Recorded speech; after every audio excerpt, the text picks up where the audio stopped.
اعوذ باللہ من الشیطان الرجیم، بسم اللہ الرحمن الرحیم۔ السلام علیکم۔ آج ہم شروع کرتے ہیں 10th کلاس کی اردو کی بک کی حصہ غزلیات میں سے علی اسکندر جگر مراد آبادی کی غزلیات۔ سب سے پہلے ہم علی اسکندر جگر مراد آبادی کے حالات زندگی کے بارے میں دیکھتے ہیں۔ ولادت 1890، وفات 1952۔ حالات زندگی: جگر مراد آبادی مراد آباد بھارت میں پیدا ہوئے۔ ان کے والد کا نام علی نظر تھا۔ ان کے دادا، والد، چچا اور بھائی بھی شاعر تھے۔ جگر نے میٹرک تک تعلیم حاصل کی۔ وہ اعلیٰ تعلیم یافتہ نہ تھے لیکن فارسی بخوبی جانتے تھے۔ تلاش معاش کے سلسلے میں وطن سے نکلے اور ایک طویل مدت آگرہ، گونڈہ، مین پور، لکھنؤ، الہ آباد اور بھوپال میں مقیم رہے۔ اسی دوران میں ان کی دوستی مشہور شاعر اصغر گونڈوی سے ہوئی جو بعد میں رشتہ داری میں بدل گئی۔ ادبی خدمات: جگر اردو کے ان شاعروں میں شامل ہیں جن کو پڑھا بھی گیا اور سنا بھی گیا۔ جگر حسن کے شیدائی تھے اور جمالیاتی دل و دماغ رکھتے تھے اور ایک فطری شاعر تھے۔ حسرت، اصغر اور فانی کے ساتھ ان کا شمار بھی اس دور کے بہترین اور جدید غزل گو شعراء میں ہوتا ہے۔ ان کی شاعری جذبات و احساسات کی شاعری ہے، اگرچہ ان کے ہاں فلسفیانہ خیالات اور تصوف بھی پایا جاتا ہے، لیکن وہ خالص حسن و عشق اور جوانی کے شاعر ہیں۔ ان کی غزلیں غنائیت سے بھرپور ہیں۔ ان کی غزلیں پڑھتے اور سب پر چھا جاتے۔ ان کے ہاں قنوتیت نہیں بلکہ نشاط اور امید جھلکتی ہے۔ وہ ایک درویش صفت انسان تھے اور یہی کیفیت ان کی شاعری میں موجود ہے۔ مجموعہ کلام: شعلہ طور، جذبات جگر، تخیلات جگر، نغمات جگر، درد جگر، آتش گل وغیرہ۔ اب ہم مشکل الفاظ کے معنی دیکھتے ہیں۔ نمود، نمائش، تبانی، چمک دمک، صداقت، خلوص، سچائی، عالم، حالت، طغیانی، سیلاب، از سر تاپا، سر سے پاؤں تک، سوز پناہی، اندر کی جلن، چھپا ہوا درد، فکر انسانی، انسان کی سوچ، پیکار، لڑائی، شاخ گل، پھول کی شاخ، نالاں، فریاد کرتا ہوا، پنہاں، پوشیدہ، دشوار، مشکل، منجدار، گرداب، تبسم زار، خوشی سے مسکرانا، موجز بیانی، اثر کرنے والی بات، سبق ساران سائل، سائل پر آرام کرنے والا، معرفت، پہچان، گرمی بازار، دنیا کی رونق، بہم، خوب۔ اب ہم جگر مراد آبادی کی غزلیات میں سے غزل نمبر 1 کے اشعار کی تشریح دیکھتے ہیں۔ شعر نمبر 1: کسی صورت نمود سوز پہنائی نہیں جاتی، بجھا جاتا ہے دل، چہرے کی تبانی نہیں جاتی۔ مفہوم: شدت غم کے آثار چہرے پر نمایاں دکھائی دیتے ہیں۔ شعر کی تشریح: انسانی فطرت ہے کہ دل کی کیفیات چہرے پر نمایاں دکھائی دیتی ہیں۔ اس شعر میں بھی شاعر اس حوالے سے ذکر کر رہے ہیں کہ میرے دل میں چھپا ہوا غم اور سوز کی کسی صورت نہیں چھپتا۔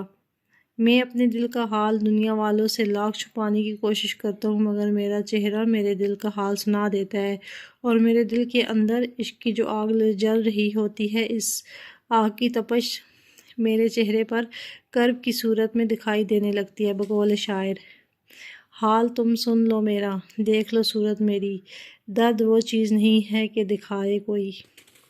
شعر نمبر 2 ہے: نہیں جاتی کہاں تک فکر انسانی نہیں جاتی، مگر اپنی حقیقت آپ پہچانی نہیں جاتی۔ مفہوم: انسانی زندگی کا اصل مقصد عرفان ذات ہے۔ تشریح: اللہ تعالیٰ نے تمام مخلوقات میں صرف انسان کو یہ شرف بخشا ہے کہ عقل اور شعور کی سیڑھیاں چڑھ کر اس کائنات کو تسخیر کر لیا ہے۔ انسانی فکر اور سوچ کی بلندی اور گہرائی کو کوئی دنیاوی پیمانہ ناپ نہیں سکتا۔ اپنی ذہانت کے بل بوتے پر سمندر کی گہرائیوں، آسمان کی بلندیوں تک جا پہنچتا ہے، لیکن افسوس کا مقام یہ ہے کہ انسان ابھی تک عرفان ذات سے تہی داماں ہے۔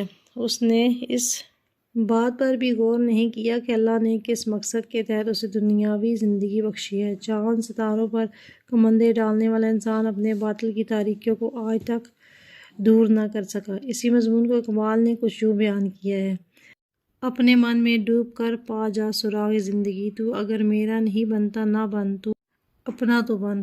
شعر نمبر 3 ہے: صداقت ہو تو دل سینوں سے کھینچے لگتے ہیں واحد، حقیقت خود کو منوا لیتی ہے، مانی نہیں جاتی۔ مفہوم: خلوص نیت ہر حال میں اپنا آپ منواتی ہے۔ شعر کی تشریح: جگر مراد آبادی نے اس شعر میں بڑی خوبصورت بات کہی ہے کہ اگر دل سچائی اور خلوص سے لبریز ہو تو حق بات تسلیم کر لیتی ہے، لیکن جن لوگوں کے دلوں میں کھوٹ ہوتا ہے وہ کسی حال میں بھی نیکی کی ہدایت قبول نہیں کرتے۔ یعنی اگر کوئی انسان خود قول و فعل کا سچا ہو تو اس کی بات فوراً دلوں پر اثر کر لیتی ہے، لیکن جن کے دل منافقت میں ڈوبے ہوں اور قول و فعل میں تضاد ہو تو ان کی باتیں خالی الفاظ ہوتے ہیں اور لوگوں کے دلوں پر کوئی اثر نہیں چھوڑتے۔ بقول شاعر، دل سے جو بات نکلتی ہے اثر رکھتی ہے، پر نہیں طاقت پرواز مگر رکھتی ہے۔ شعر نمبر 4 ہے، جسے رونق تیرے قدموں نے دے کر چھین لی رونق، وہ لاکھ آباد ہو اس گھر کی ویرانی نہیں جاتی۔ مفہوم: انسانی فطرت ہے کہ جن سے شدید دلی وابستگی ہوتی ہے ان کی غیر موجودگی شدت سے محسوس کرتے ہیں۔ شعر کی تشریح: اردو شعراء کا ہمیشہ سے یہ مزاج رہا ہے کہ وہ محبوب کے قدموں کی آہٹ کو باعث خوشی اور تسکین سمجھتے ہیں۔ اس شعر میں بھی اسی بات کا تذکرہ کیا گیا ہے۔ شاعر کہتا ہے کہ اے میرے محبوب، میرے گھر کی رونق تیرے ہی دم سے ہے، جہاں میرا محبوب قدم رکھتا ہے وہاں پھول ہی پھول کھل جاتے ہیں، لیکن تیرے جانے کے بعد تیری کمی کا احساس اتنی شدت سے ہوتا ہے کہ گھر میں موجود دیگر افراد کی موجودگی بھی بے معنی محسوس ہوتی ہے۔ شعر نمبر 5 ہے، نہیں معلوم کس عالم میں حسن یار دیکھا تھا، کوئی عالم ہو لیکن دل کی حیرانی نہیں جاتی۔ مفہوم: حسن کی تاب لانا ہر کسی کے بس کی بات نہیں۔ شعر کی تشریح: مشرقی شاعری میں دیدار حسن اور چہرہ محبوب بڑے دل فریب موضوعات رہے ہیں۔ ایک سچے عاشق کے لیے اپنے محبوب کا دیدار کرنا اور اس کے حسن و جمال کو دیکھنا دلی تمنا سے کم نہیں ہوتا۔ شاعر اس شعر میں کہتے ہیں کہ اے میرے محبوب، مجھے معلوم نہیں کہ میں نے تمہیں حسن کے کس زاویے سے دیکھا تھا کہ تب سے لے کر اب تک میرے ہوش و حواس قابو میں نہیں آ رہے اور نہ ہی میرے دل کی حیرانگی کم ہو رہی ہے۔ اسی مضمون کو حیدر علی آتش نے کچھ یوں بیان کیا ہے، کچھ نظر آتا نہیں اس کے تصور کے سوا، حسرت دیدار نے آنکھوں کو اندھا کر دیا۔ شعر نمبر 6 ہے، محبت میں ایک ایسا وقت بھی دل پہ گزرتا ہے کہ آنسو خشک ہو جاتے ہیں تو گریانی نہیں جاتی۔ مفہوم: شدت غم سے اکثر اوقات آنسو آنکھوں میں خشک ہو جاتے ہیں اور انسان پر سختے کی سی کیفیت طاری ہو جاتی ہے۔ شعر کی تشریح: شاعر کہتا ہے کہ عشق کے میدان میں لاتعداد مشکلات اور پریشانیوں کا سامنا کرنا پڑتا ہے۔ بعض اوقات دل پر ایک ایسا لمحہ بھی گزرتا ہے کہ یوں محسوس ہوتا ہے کہ دل میں آگ جل رہی ہے اور اس آگ کی تپش سے آنکھوں سے بہنے والے آنسو خشک ہو جاتے ہیں، لیکن دل کی بے چینی اور اضطراری کیفیت کم ہونے کا نام نہیں لیتی۔ بقول شاعر، اشک آنکھوں میں کب نہیں آتا، لہو آتا ہے جب نہیں آتا۔ شعر نمبر 7 ہے، جگر وہ بھی از سر تاپا محبت ہی محبت ہیں، مگر ان کی محبت صاف پہچانی نہیں جاتی۔ مفہوم: اصل محبت لفظوں کی محتاج نہیں ہوتی بلکہ اعمال سے ظاہر ہوتی ہے۔ شعر کی تشریح: غزل کے آخری شعر میں شاعر اپنے آپ سے مخاطب ہے کہ میرا محبوب سر تاپا محبت ہی محبت کرتا ہے، لیکن میری جلد بازی مجھے اس کے محبت کا یہ انداز سمجھنے نہیں دیتی۔ اس شعر کی وضاحت عشق حقیقی کے معنوں میں زیادہ بہتر ہو سکتی ہے کہ اللہ تعالیٰ اپنے بندوں پر سراپا محبت ہی محبت رکھتا ہے۔ اللہ تعالیٰ خود فرماتے ہیں کہ وہ 70 ماؤں سے بھی زیادہ محبت کرتے ہیں اپنے بندوں سے۔ انسان اپنی کم فہمی اور جلد بازی سے رب کی محبت کو پہچان نہیں پاتا۔ اللہ کی آزمائشیں بھی اس کی محبت ہی کی ایک نشانی ہے کہ ان آزمائشوں کے بدلے میں بہترین اجر دینے والا ہوتا ہے، لیکن انسان اپنی بے صبری سے ان آزمائشوں کی حقیقت نہیں سمجھ پاتا۔ اس کے بعد ہم جگر مراد آبادی کی غزل نمبر 2 کی تشریح دیکھتے ہیں۔ شعر نمبر 1 ہے، محبت صلح بھی پیکار بھی ہے، یہ شاخ گل بھی ہے تلوار بھی ہے۔ مفہوم: محبت امن کا دوسرا نام ہے۔ شعر کی تشریح: اس شعر میں شاعر نے محبت جیسے لافانی جذبے کو بہت خوبصورت اور آسان زبان میں سمجھایا ہے کہ محبت کا جذبہ ہی ہے جس سے انسان دوسروں کے دل جیتتا ہے۔ محبت دنیا میں امن کا باعث بنتی ہے، یہ بھائی چارے کا دوسرا نام ہے۔ محبت کا جذبہ ہی ہوتا ہے جو ہر قسم کے حالات سے بہادری سے مقابلہ کرنا سکھاتی ہے۔ محبت اپنی لطافت، نفاست اور نرم و نازکی میں پھول کی پتیوں کی مانند ہے، لیکن یہی جذبہ دشمنوں، رقیبوں اور فساد کرنے والوں کے لیے تیز تلوار سے کم نہیں۔ اقبال نے اس مضمون کو کچھ یوں باندھا ہے، ہو ہلکا یاراں تو بریشم کی طرح ہے نرم، رزم حق و باطل ہو تو فولاد ہے مومن۔ شعر نمبر 2 ہے، طبیعت عشق کی خوددار بھی ہے، ادھر نازک مزاج یار بھی ہے۔ مفہوم: خودداری کا جذبہ محبت اور عشق سے بڑھ کر ہے۔ شعر کی تشریح: اس شعر میں شاعر نے خودداری کے جذبے کو محبت اور عشق سے بڑھ کر مقام دیا ہے کہ بے شک عشق ایک ایسا جذبہ ہے جس میں عاشق اپنے محبوب کی ہر خوشی کی خاطر ہر قسم کی قربانی دینے کے لیے تیار بیٹھا ہوا ہوتا ہے۔ لیکن شاعر مزید کہتا ہے کہ میری خودداری میرے عشق سے بڑھ کر جذبہ ہے، میں اپنی غیرت، انا اور خودداری کو اپنے عشق کی خاطر قربان نہیں کر سکتا۔ دوسری طرف میرے محبوب کا مزاج بھی انتہائی نازک ہے، اس لیے میں ایک عجیب کار میں مبتلا ہوں کہ فیصلہ کیسے کیا جائے۔ نہ تو میں اپنی خودداری چھوڑ سکتا ہوں، نہ ہی میرا محبوب اپنا مزاج بدل سکتا ہے۔ بقول شاعر: اس لیے میں ایک عجیب کار میں مبتلا ہوں کہ فیصلہ کیسے کیا جائے۔ نہ تو میں اپنی خودداری چھوڑ سکتا ہوں، نہ ہی میرا محبوب اپنا مزاج بدل سکتا ہے۔ بقول شاعر: جہاں والو ذرا دیکھو ہماری شان خودداری، سجا کر تشنگی ہونٹوں پہ ہم ساحل سے گزرے ہیں۔ شعر نمبر 3 ہے: یہ فتنے جن سے ایک دنیا ہے نالاں، انہی سے گرمی بازار بھی ہے۔ مفہوم: دنیا کا کاروبار انسان ہی کی بدولت جاری و ساری ہے۔ شعر کی تشریح: اس شعر میں انسانی زندگی کا مقصد واضح کرنے کی کوشش کی گئی ہے۔ شاعر کہتا ہے کہ جب سے دنیا بنی ہے، اس دنیا کی تکلیف، ہنگامے اور فسادات سے انسان نالاں نظر آتا ہے، لیکن در حقیقت یہ انسان کے اپنے ہاتھوں کی کمائی ہے، ورنہ دنیا تو آخرت کی کھیتی ہے۔ جتنے اچھے اعمال اور اچھے اخلاق یہاں اپنائے جائیں گے، اسی کا سلسلہ اخروی دنیا میں مل کر رہے گا۔ اگر دنیا سے انسان اور اس کے باہمی معاملات نکال دیے جائیں تو پھر تو دنیا بنانے کا مقصد ہی فوت ہو جائے گا۔ بقول شاعر: دنیا ہے خواب حاصل، دنیا خیال ہے، انسان خواب دیکھ رہا ہے خیال میں۔ شعر نمبر 4 ہے: اس انسان میں سب کچھ ہے پنہاں، مگر یہ معرفت دشوار بھی ہے۔ مفہوم: عرفات ذات ہی انسان کی زندگی کا اصل مقصد ہے۔ شعر کی تشریح: اردو شاعری میں انسان کی طاقتوں، قوتوں، کمزوریوں، رویوں اور اخلاق کو کئی بار موضوع بنایا گیا ہے۔ اس شعر میں بھی شاعر انسانی عظمت اور مرتبے کا ذکر کرتے ہوئے کہتا ہے کہ اللہ تعالیٰ نے انسان کو تمام مخلوقات پر فضیلت دی ہے، یعنی انسان اس کائنات کی سب سے افضل مخلوق ہے۔ انسانی وجود کے اندر اللہ تعالیٰ نے اتنی طاقتیں رکھ دی ہے کہ جو کام کرنا چاہے وہ کر سکتا ہے، لیکن اپنے رب کی پہچان، اس کی عبادت اور اس کے قانون کے مطابق زندگی گزارنا ہی انسان زندگی کا اصل مقصد ہے، مگر انسان کے لیے یہی سب کرنا سب سے دشوار مرحلہ نظر آتا ہے۔ انسان کی بقا اور خوشحالی کا راز اسی میں پوشیدہ ہے کہ وہ اپنی خودداد صلاحیتوں کو بروئے کار لا کر کائنات کی حقیقتیں آشکار کرتا رہ جائے۔ علامہ اقبال نے اس مضمون کو خوشیوں بیان کیا ہے: اپنے من میں ڈوب کر پا جا سراغ زندگی، تو اگر میرا نہیں بنتا نہ بن اپنا تو بن۔ شعر نمبر 5 ہے: خبردار اے سبک ساران ساحل، یہی ساحل کبھی منجدار بھی ہے۔ مفہوم: حقیقی کامیابی اور خوشی زندگی کی مشکلات اور سختیوں میں پوشیدہ ہے۔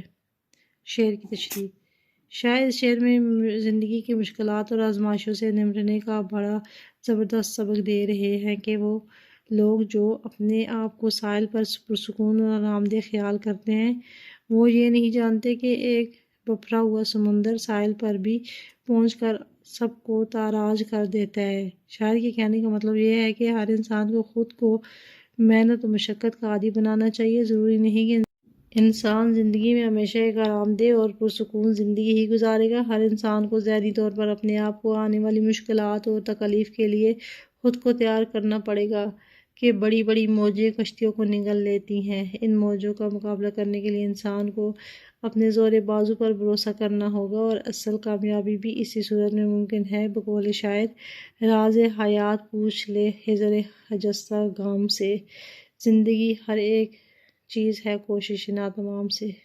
شعر نمبر 6 ہے: یہی دنیا ہے بستی آنسوؤں کی، یہی دنیا تبسم زار بھی ہے۔